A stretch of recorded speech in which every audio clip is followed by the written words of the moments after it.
Hello, everybody. Welcome to Working Both Sides, VGM composers and the anime that they've worked on. So basically, this is just to sort of give a bit of a setup.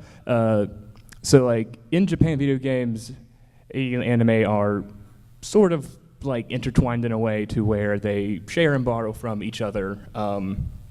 Especially in terms of like video games, when they first came, a lot of it was basically like a lot of it was sort of like borrowing from the anime that was airing at the time, to where you would have games based on the anime, but also trying to copy stylistically and whatnot. But then as it moved on, sort of turned the other way around into where now like a bunch of anime is now trying to copy video games.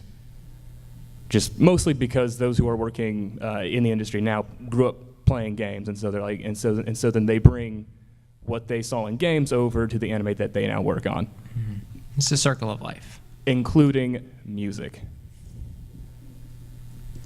But first, who we are. Hi, I'm Zach. Hey, that's me. And this is Steven. Hello. And we are the he is the real co-founder of the Woes or Wills Podcast Network. I am the sort of co-founder of the Woes or Wills Podcast Network. I just say that I am, just to make myself feel special, but it was really Steven and his brother Brian who did it. But we are also the co-creators of the Spotty Translation podcast, which is where I make Steven watch a bunch of bad anime. Mm-hmm. And it's great because he hates anime. Uh-oh. Should you have said that on stage? Yeah. Okay. But yeah, it's so basically all that you guys need to know is just that Steven and I, we both like anime in our own way. Mm-hmm, mm-hmm. Well, this goes back to those days when we started that show where you were introducing to me a lot of anime and a lot of anime music as well, and we bonded originally over video game music. Yes. And that's sort of what built the trust up, and then he broke the trust by showing me anime. Yeah, I'm a very good friend. Okay, so basically just straight up, this is going to be kind of an extension of the podcast, to where I'm going to make him listen to some anime music, and then he gets to try to, think about maybe like who did it. I was hoping to have you guys involved as well. Maybe those in the back actually can't read it very well, so that'll be great. But those in the front, pretend that you can't see it, because for some reason Google Docs doesn't want to do presentations right now. Oh, Zach, can I poll the audience? That sounds fun. I want to poll the audience. Okay, I'm going to poll. So who here feels like they have a better understanding, a broader range of video game music rather than anime music? Okay, now, so who here feels like they know more anime stuff than video game stuff? Okay, I'm intimidated now. I would call it maybe a 60-40 split, maybe towards anime. Sure, yeah. Oh, boy. Cool, yeah. Well, welcome, anime fans. I'm sorry. Welcome. So let's get started with our very first... I'm sorry. Continue. Let's get started with our very first composer, who everybody knows, and now everybody actually knows, but whatever. So this... Oh, actually, first, we're actually going to start each composer we are going to start with. We're going to start with the anime first, and then we will go into the game.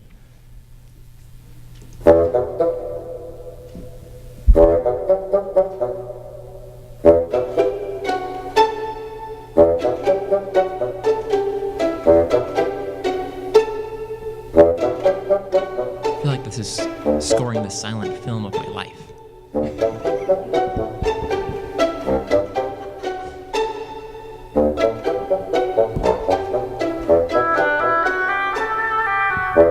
It's beautiful yet adorable. I like that.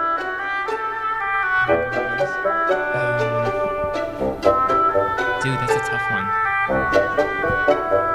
It's not Kikuta, is it? No. I don't know.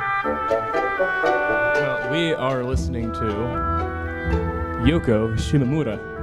Oh, that actually makes sense. Those plucked strings, that's Yoko Shimomura all over. This is a movie she did 2 years ago called Napping Princess. Wait, what is it about? Don't say Napping Princess. From what I can gather, it is about a girl who enters the worlds of her daydreams and has adventures. It's a mistranslation of Sleeping Beauty. Brian got it right. And also, if you ever wanted to hear her cover the Monkees, this movie is for you, because she does a cover of Daydream Believer in this movie. Holy cow. And just in her style with the strings and whatnot. And it's pretty great, sort of, kind of. It's kind of surprising. So but for you anime people out there who don't know Yoko Shimomura's game work, she's done stuff like Street Fighter 2 and Kingdom Hearts, and my personal favorite, the Mario RPGs like Mario and Luigi and whatnot. But she also took off, except that 2 years ago, she also did Final Fantasy 15, and she rocked it. It's true.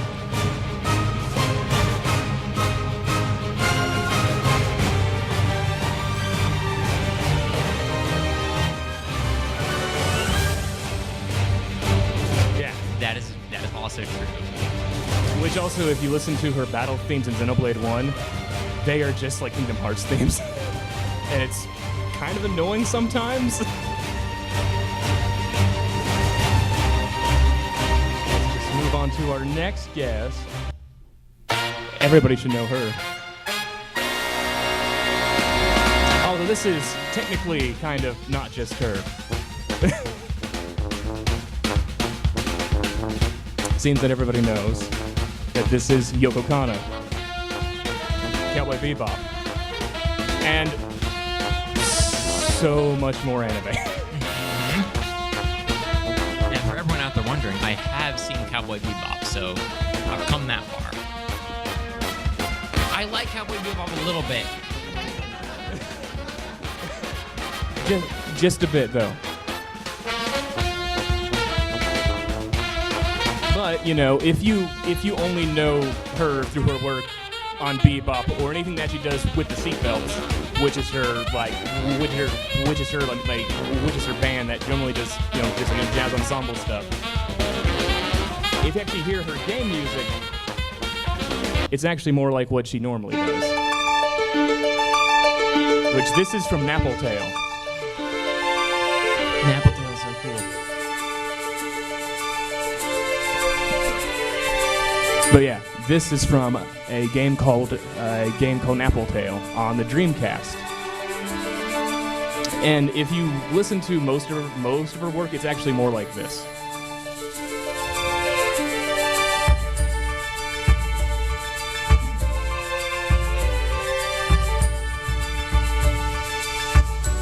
Yeah, it's sort of like less jazz, more whimsy. That's really good. Nappletail's a cool game. You know, that game had like a mostly female design staff. Yeah. Yeah. It's kind of cool little goal they got. So this one's going to be a little weird. Because I had to lift this straight from the anime because it's an anime that nobody cares about. And has basically vanished from the world entirely except for a few YouTube clips. So there will be some Japanese dialogue over this as well. 拾ってくれないの?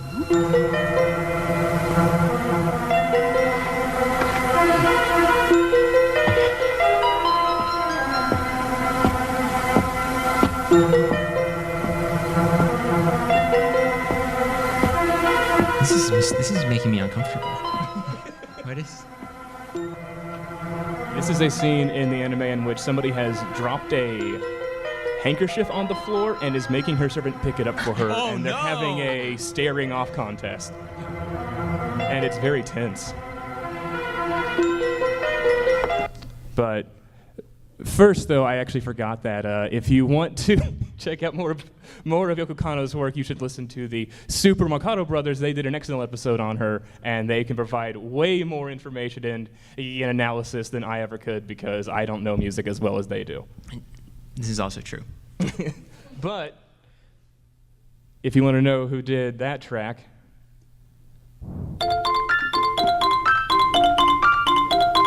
now the Hiroki going. Kikuta has only done one anime, The Legend of Snow White, and that was what that was from. Oh.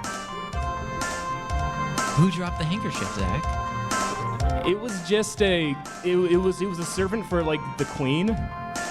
And then it's like Snow White was at dinner with her, and it was weird. I mean, like you actually can watch like the whole thing on YouTube. It's really bad. But yeah, he just did one anime, and then he went on to just do, you know, a few games for Square, and then went off to go form his own company. Then left that, and primarily does like, I guess like erotic PC games for a while. After that, it's cool that he's still doing modern stuff. Like we see Soul Calibur 5 right there. Yeah, good stuff in that game. Yes, and he did like 5 tracks in Outlier, Esha, and Logi. So, you know, he is still working, just not as much as he should be, really. But 95. Oh, so that was super early. Yeah.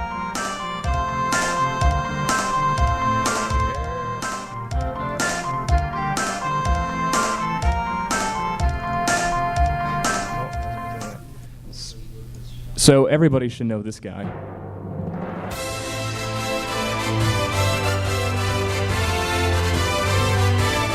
Wait a second. Oh, I thought I was on the right track. I was going to say Sakuraba. You are on the right track, Steven. Sakuraba. It's Sakuraba, definitively. Yeah. So to me, Motoya Sakuraba's music, he's done things like the Tales series, Kid Icarus Uprising, which I really love. The thing about Sakuraba is he's like a finely aged wine, in that I really can't tell the difference between his different pieces, but I know they're all probably pretty good. Yeah, no, this is from a show called Gensomaden Sayuki, which is just basically like, what if Journey to the West had just a bunch of like really hot guys in it. You can't go wrong with that. So how many people have watched any of those anime? Hey, we got a couple. That's pretty good. See, I have no sense for this kind of thing, so I appreciate it. And of course, I also like to just poke fun at him, so here is his game music.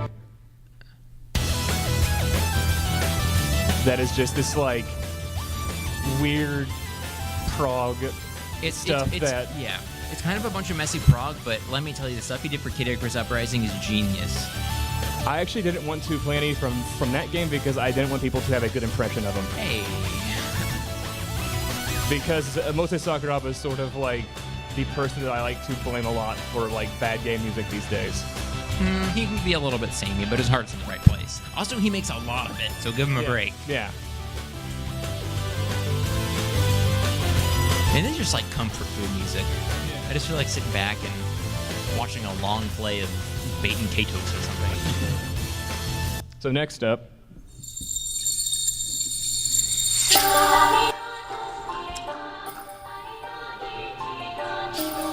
you may know the anime, but do you know the composer?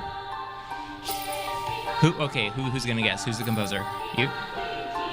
Yeah.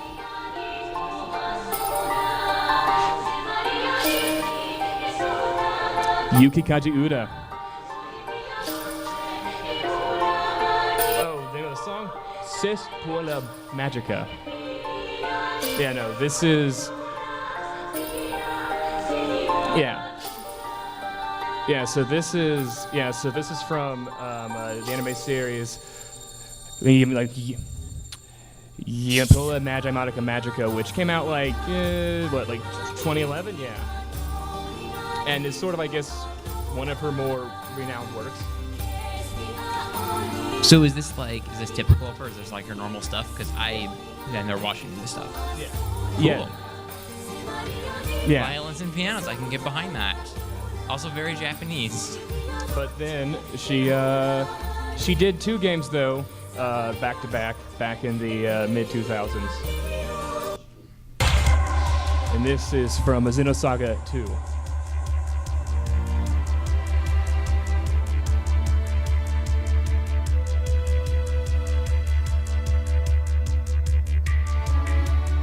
Yep. Hearing them strings. Or rather, I should say that she wrote the cutscene music for this game. Oh, wait. Do you know who wrote the battle themes and stuff? I forget his name. Okay. Well, you're supposed to know these things, Zach. You just embarrassed me in front of the whole I know.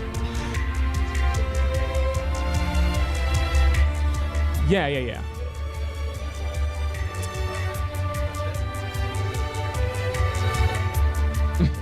Right. Yeah.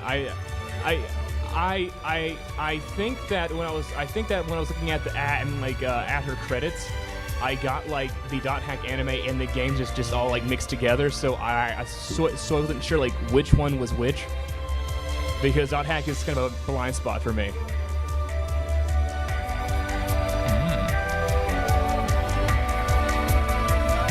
Well, folks, if there's one thing I know about less than anime, it's the dot hack games. So I'm going to bow to your wisdom, sir.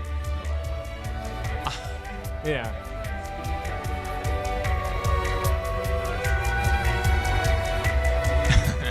But next up, though. What's next up, Zachary? I gotta know. Should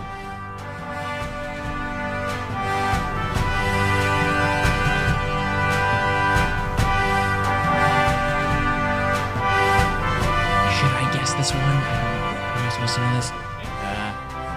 You are allowed to guess, Steven. Is this someone I would know? Yes. Oh, jeez. This actually is probably one of the top 2 most famous, the composers in Japan for VGM. Oh, I really should know this one.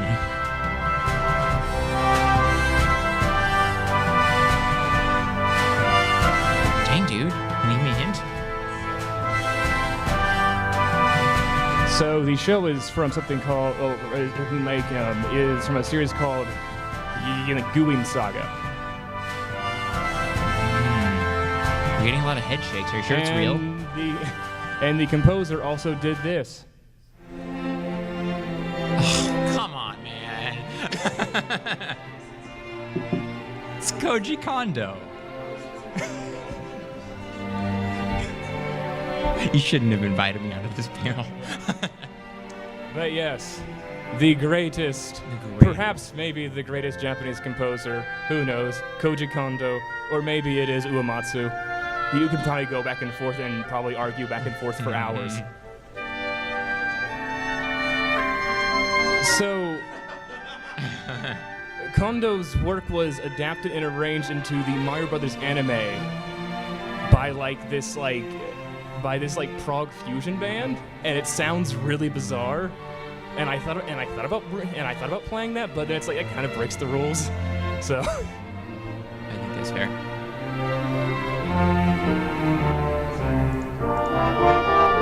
But yeah, he's not done a lot of anime.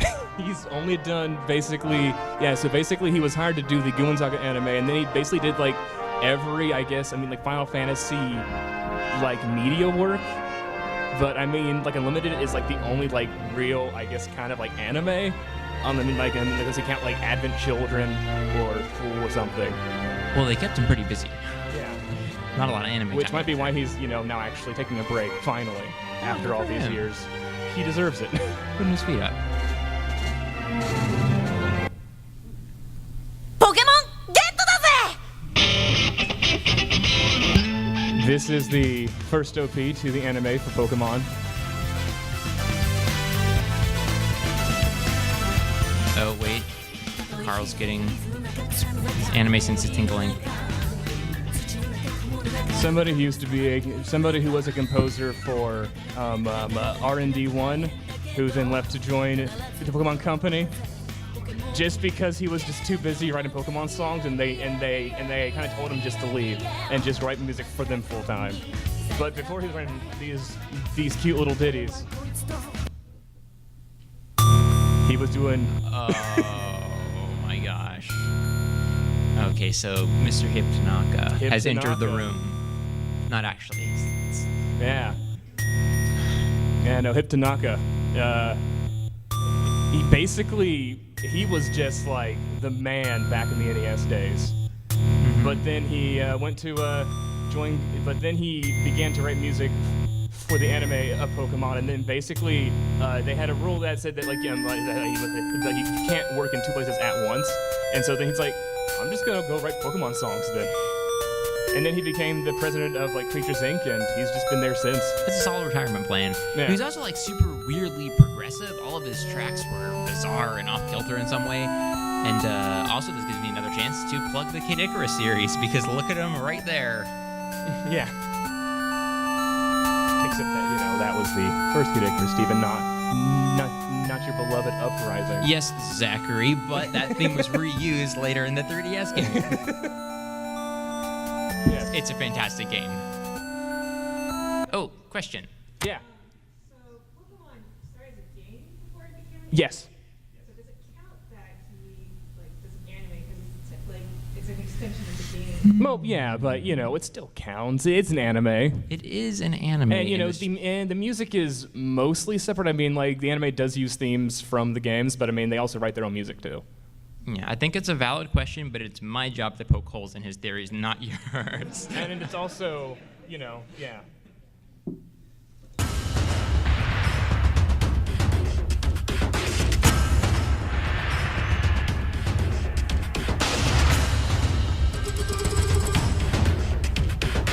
This is rather filmic. Yeah, this one's a little quiet. Can you get some more volume? Yeah, I know that.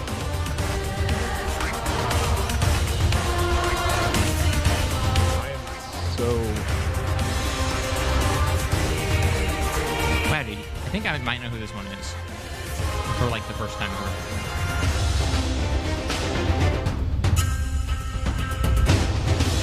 Actually, this one might be a little weird for some people because I don't think that he's super well known. But I mean, he is sort of prolific in games, especially because he was the in-house composer at Namco for a good 15 years. Anyone have any idea? His style ring any bells? Weird vocals? Oh, possibly. No. But this is his game work. This is Goshina. This is Goshina. Goshina is a composer that Zachary introduced me to. I have completely fallen in love. The music is wild. It goes everywhere, and then a few other places. Wait, Goshina worked in Ace Combat? Yeah. That's awesome. Yeah. Yeah, no, actually, he got it started in Ace Combat 3 was his first game. Oh, wow. See, I thought I was going to drop a big, fun fact on everyone and say that he did the Mr. Driller series, but it's on the screen, so you kind of ruined my thunder. So does Goshina do the same style of music for anime as he does for games? Because all of his game work is just all these wild vocals and strings and all these crazy genres smashing together in an oddly, beautifully elegant way. Yeah, it's sort of as that he actually left Namco last year, so he's now a freelancer. So he probably will be doing a lot more anime now. Wow, that's awesome. Good for Goshina. Go Goshina. Go Goshina, yeah.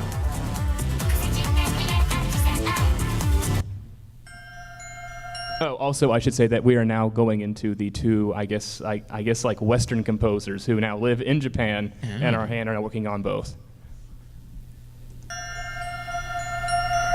This was an anime that was on Netflix this year. That would be the weirdest thing.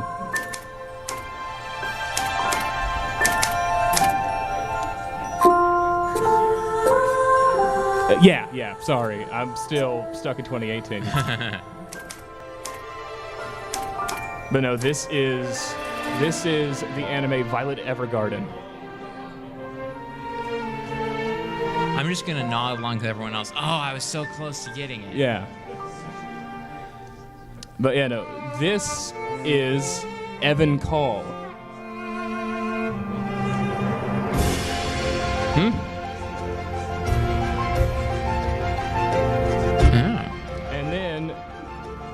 But his first, I guess, really big job was that he was tasked to do the Shining Residence soundtrack on the PS3, which recently got a re-release on the PS4 last year.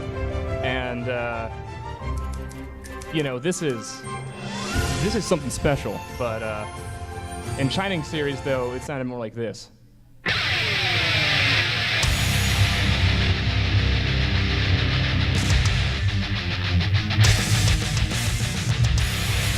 Yeah, I'm getting some whiplash here, Zach.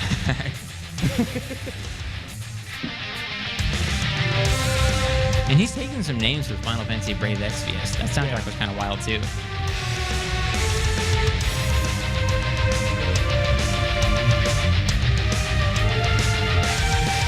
Yeah, that's just an example of like the extreme range that you get by talking between the mediums.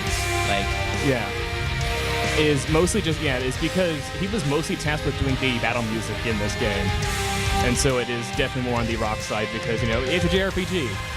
And, battle themes have to be rock influenced, just for some reason. you know who knows that? Matoyo Sakuraba.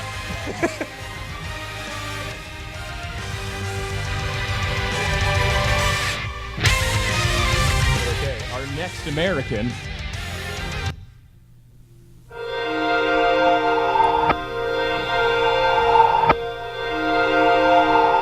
This was his big breakout hit.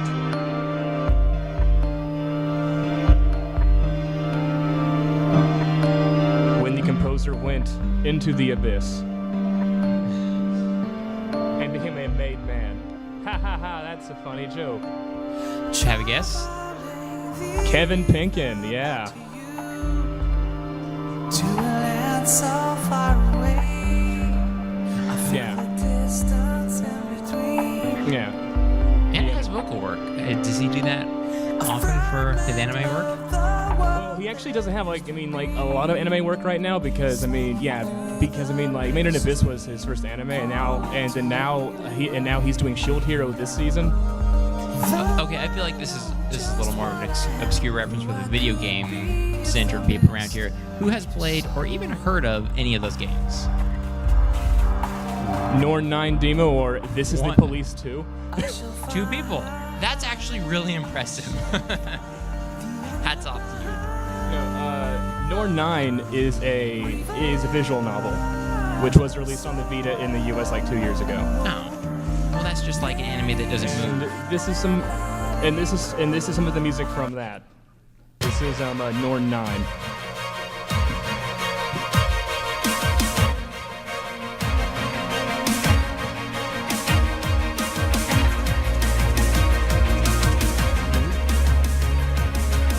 Yeah. Pumped up a little bit. Yeah. I think I actually fixed the audio on my. This is not a normal panel. So Yeah, no. But yeah, like I think it's pretty interesting though, just because him going from more like visual novels into anime is not a super huge jump for. It's a pretty for smooth some- transition. Yeah. So this is going to be really interesting.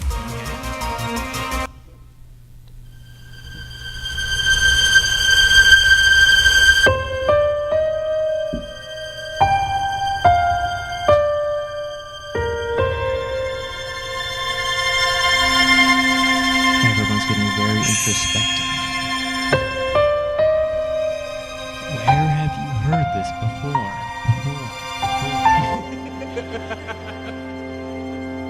And this is why I pay him like no money, is just to make good stuff like that. Still waiting for that one.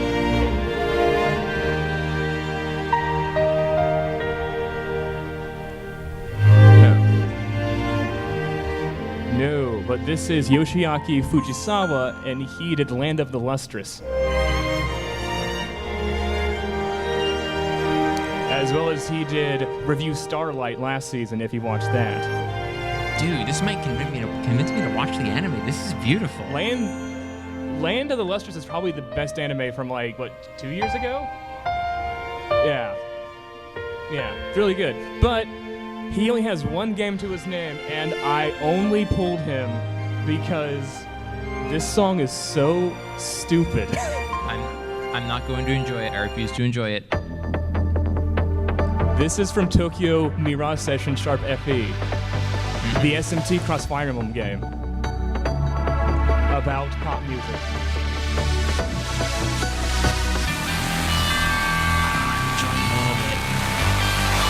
And I have to wait for the chorus because it is the dumbest chorus.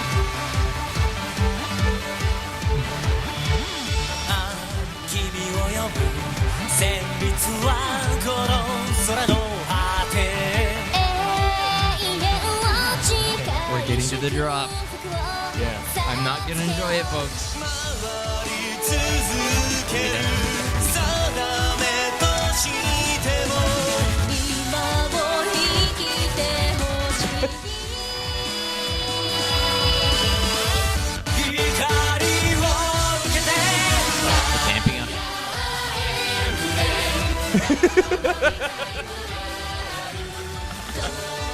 If you ever wanted to hear the pop rendition of the Fire Emblem main theme, this is the game for you. So Zach, when I warned you years ago that Fire Emblem was getting too anime and you didn't believe me. Oh, it's good though. This is a purely good song. Really? Really. I mean it, Zach. Okay. Oh, well. This is anime. You were right, Carl. He's just immediately. This would be Keiichi Okabe. Unmistakable vocal.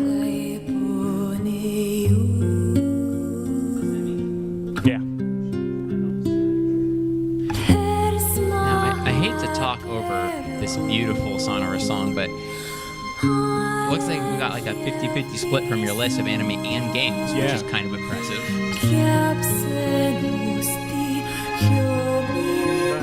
Yeah, no, this actually would be Yuki Yuna is a hero, which is like a Mahou Shoujo anime from like 4 years ago. But yeah, they basically did the music and they basically just did NieR again for it. Yeah. Yeah, it's super great. But just to,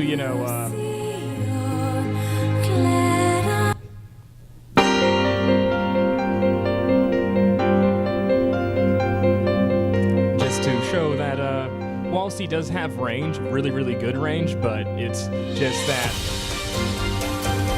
sometimes whenever you're asked to score a series, they're like, hey, do that NieR thing for us. And so he did. Yeah. He did Tekken 6 was the last game that he did. Of course, to be fair, everybody did Tekken 6. Yeah, I had a little part in there.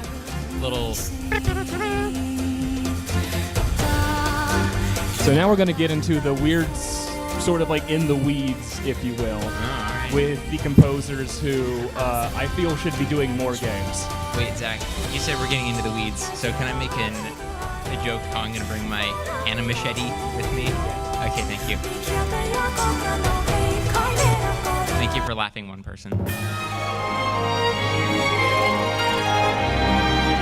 I don't really expect people to know any of these going forward, but it's more or less these are the people that I want to be doing more games after the work that they've done with anime.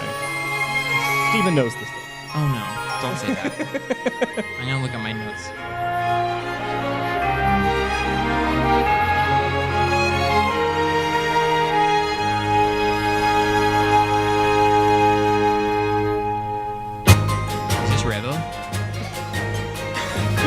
Yes, Steven Revo. You got it, man. Wait, well, No. why'd you say I knew it then? This is Hiroshi Takaki, and this would be Happiness Charge Precure. Oh, yeah. I will say Precure was one of the major things that turned me over to anime. It's so dang happy all the time. The quality is astounding. But he also did a few games back in the early days, including Makai Kingdom. If anybody played this game on the PS2. Oh, wait, what's it about? This is a NISA SRPG. Came out between Disgaea 2 and 1 and 2. I think it is a Disgaea spin-off. Yeah.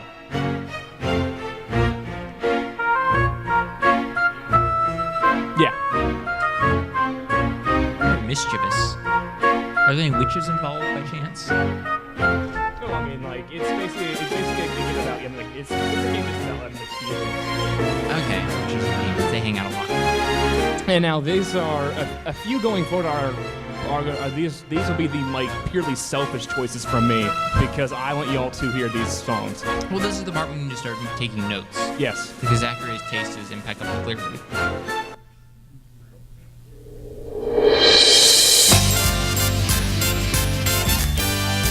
And this is pop song, so there will be lyrics for those who are. So sing along.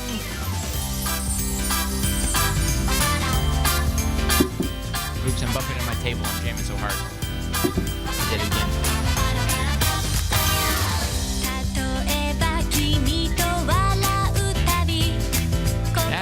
swing to it, Zach. What are we listening to? This is Aikatsu, which is cheating a little bit because this is a multimedia property. So the songs were made for the game and the anime at the same time.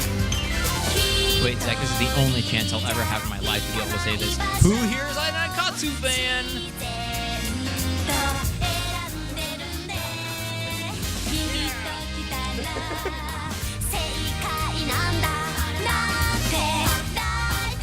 Well, yeah, no, this guy, though, did some games, though, that you might know.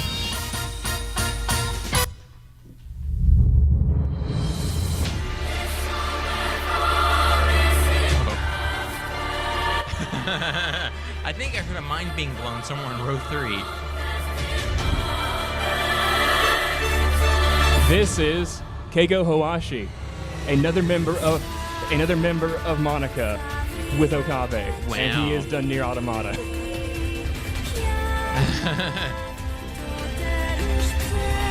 See, Tekken 6. Everyone did Tekken 6.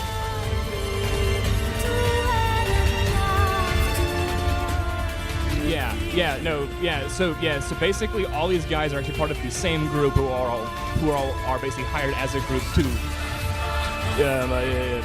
write music for games and animate, mostly anime. They mostly just do games just because the director of these games was friends with Okabe back in college.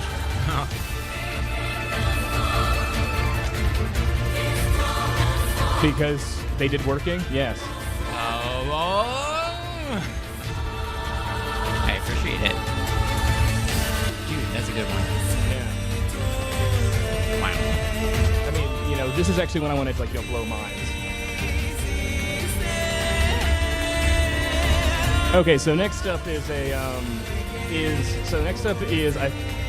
guess it's like an anime based on a game, but they did not get the composer for the game to do the anime, but they got somebody equally huge. And he needs to do more games badly. This is the song that plays when you walk into the Gaylord for the first time.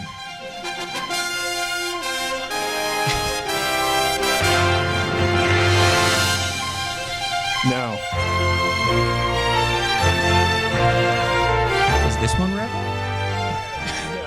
I'm just going to keep guessing Revo's one. Revo was not in the panel, I'm sorry. I couldn't fit him in, I ran out of time. Alright, that's fine. It's just one of my ideas, that's all. Oh, that's so good. What is this? This would be from the Wild Arms anime. The Wild Arms anime. Whoa. And they got this guy. Oh! Otani, right? Ko Oh, Otani. Yes, I knew one for the record. So Ko Otani of Shout Out the Colossus fame, for those who do not know. This guy is legendary in terms of anime, and he needs to do more games. That's incredible. Stat. Because we finally stumbled into my comfort zone. There are a few video game soundtracks that I know and love better than the Shout Out the Colossus soundtrack. So I have a lot of anime to catch up on.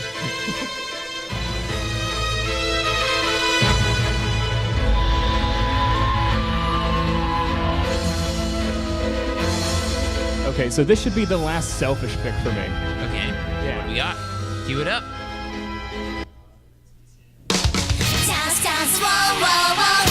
Aikatsu again.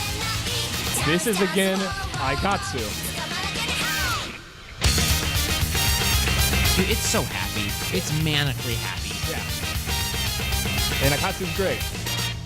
And of course, if you've been following the trend here with those who worked on Aikatsu, They also did Tekken 6. they also did Tekken 6, yes.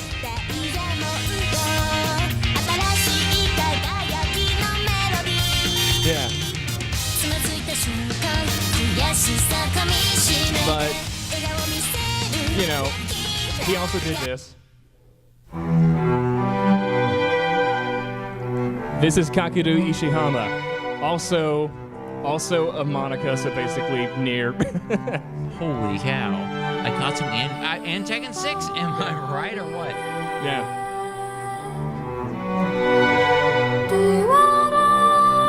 Wow, that is a shift in tone.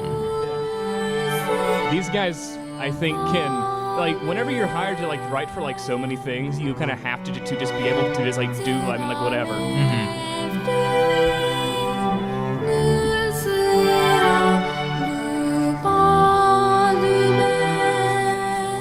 Yes.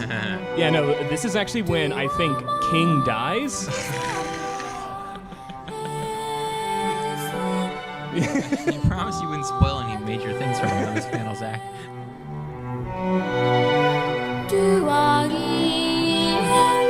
And may I point out little Nobi boy hanging out there? Yes.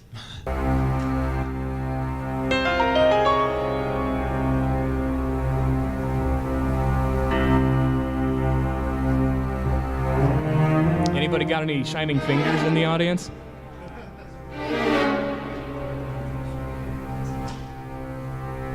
Oh man, the tension is just hanging in the air.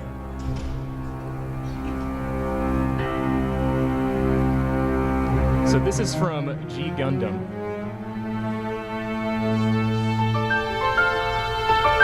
Well, Carl, he also did this. Kohei Tanaka. Probably one of the most talented musicians alive. And speaking of somebody who needs to do way more games. Who is familiar with the Gravity Rush soundtrack? Yeah, over there.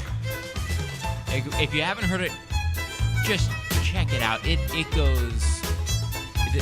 goes so many places I can't even keep track of it. It's a game all about, well, flying through the air, and the music actually matches that emotion. It is as exciting as you would expect. And sometimes it's just like some wild swing too.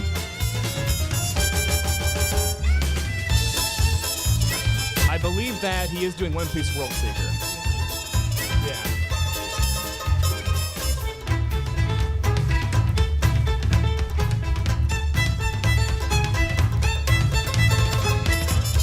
Here's another one of, I guess, like a deep cut again, sort of, but, you know, also selfish, I guess, so sorry. Just me being selfish again. It's not selfish, it's sharing.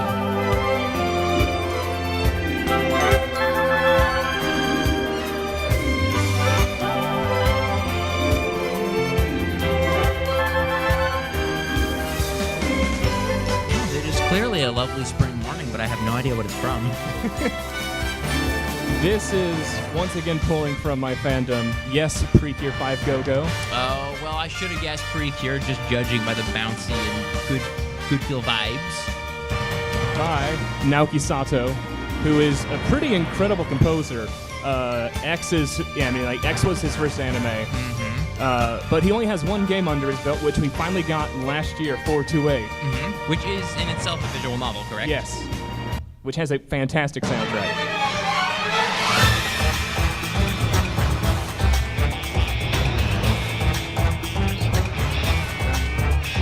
It is a crime thriller involving 8 or 9, I think, like people, and you're basically having to like cross each person to make sure that the criminal meets up with the victim and meets up with the detective at the right. It's a very complicated VN.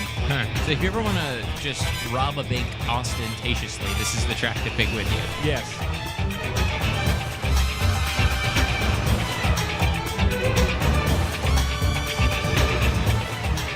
And, well, I said that I was done being selfish, but I'm still selfish. Come on, Kinsey. Because here is my boy.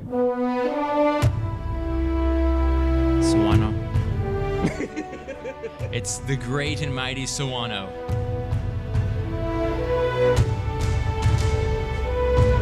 This is my boy Hiroyuki Sawano.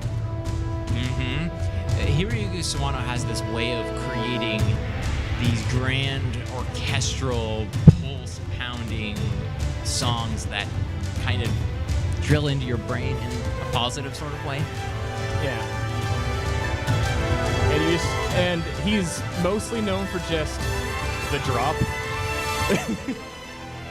No, this would be Gundam Unicorn. Unicorn is phenomenal. I wasn't either until I watched Unicorn.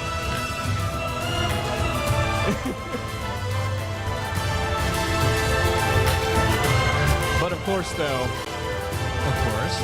in terms of games, he really is mostly known for just one game. Xenoblade X. everybody. Let's all wish for a new game. Please. Your hopes and prayers are acceptable. I spent $12 on this shirt just for this one gag.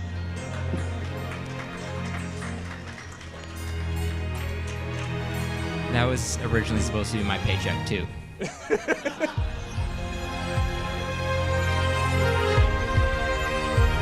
But yeah, no, Xenoblade X is great, and you should listen to its soundtrack. And if you want to, I think in a few weeks, I'll be on a certain podcast talking about it with some certain people who might hate it, but hey.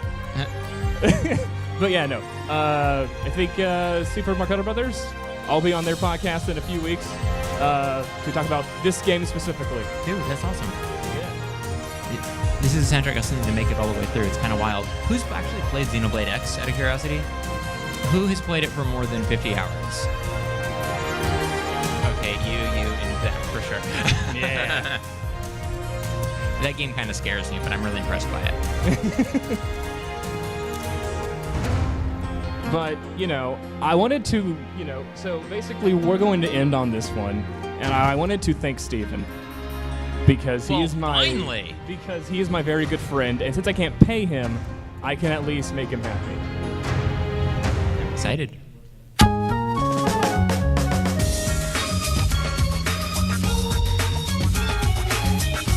Zachary, do I detect a certain Naganuma in the air?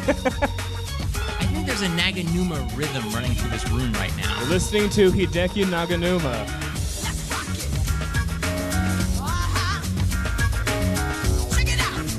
But Hideki Naganuma is one of my all-time favorite game composers. He did Jet Set Radio. He did Sonic Rush. He has this unbelievable style of rhythm and sampling that it cannot be beat. And it sort of is, he only has this one single anime, Air Gear, which is just Jet Set Radio, but with, like, flying roller skates. I'll take it, man. You don't want it. Air Gear is bad. Oh, no! Don't besmirch my friend Naganuma in front of this crowd. But, of course, you know, Steven, just to make you super happy, his game work.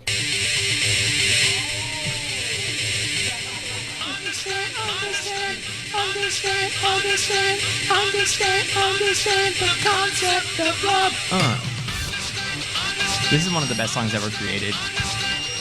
Zachary, I forgive you for everything, even the things you don't even know about. What? Nothing. Listen to the music.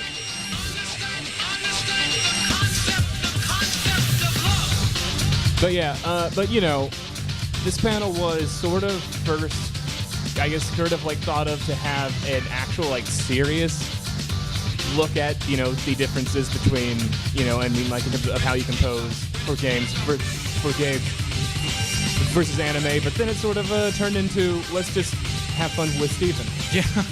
Well, it's just kind of like just playing a bunch of music with a bunch of people in the room, kind of appreciating all these weird differences that you're coming across, and hopefully people can take the mental notes out of all this insanely good music. Honestly, I didn't know about 9/10 of this stuff before I started talking to Zach, and tons of it is just in my iTunes library permanently. So, I mean, check some of this stuff out. I am very glad I did. Yeah, I would say that out of all of these, just, you know, even if I'm being selfish, the Creakier series has some of the most amazing music ever in it. Like, it is definitely worth looking into, because that's basically the guys behind One Piece pouring all of their money into music for a show for little girls. And it paid off weirdly. Yeah. But, you know, we have a few more minutes, so, you know, we can do some bonuses. Bonus songs? Yeah. Free bonus songs. You know, they're not on, you know, the panel, because I thought I wouldn't have enough time, but turns out that we did. So, you know, we have this guy. I think people know this one. Generally, people know this song. Question?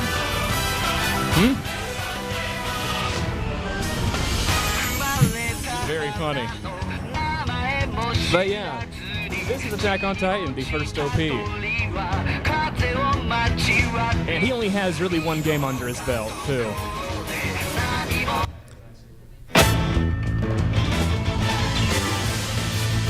Revo. It is. Bravely Default. He exists.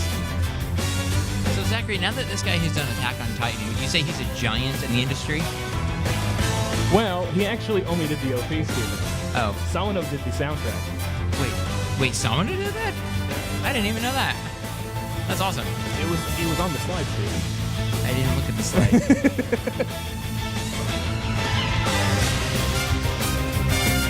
But yeah, thank you everybody though for this. I hope that you had fun. Yeah, Sorta. thanks for coming. I hope that you at least like listening to music instead of me. You clapping makes me feel really insecure about myself. You're all lying, aren't you? No, but yeah, no, this was a lot of fun. I hope to do something maybe like a little more intelligent next year. Something that's like a little more, you know, actually like, but you know, technical, historical. But you know, I need to have, you know, somebody teach me what the Dorian scale is first. Yeah, well, I don't know, man. Like my favorite thing about MAGFest is just sharing stories with each other, and this is pretty much the closest thing you can do for a music panel. Yeah, I had fun. Look forward to next year when I come back with just the Sawano panel, nothing but him. Sawano 24/7. To where I am just, you know, to where we can, you know, we can compare and contrast his music and realize that it's all the same. And if anyone has any anime that I should watch, feel free to come up to me and you know, explain it to me, give me some details, some plot synopsis. I won't watch it, but just if that would make you feel better, I'm available. Yeah. I'll listen to any music you send me, though. But I will send you off on your way with Bravely Default Battle Theme. Yeah! March off valiantly. Brave 4 times in a row.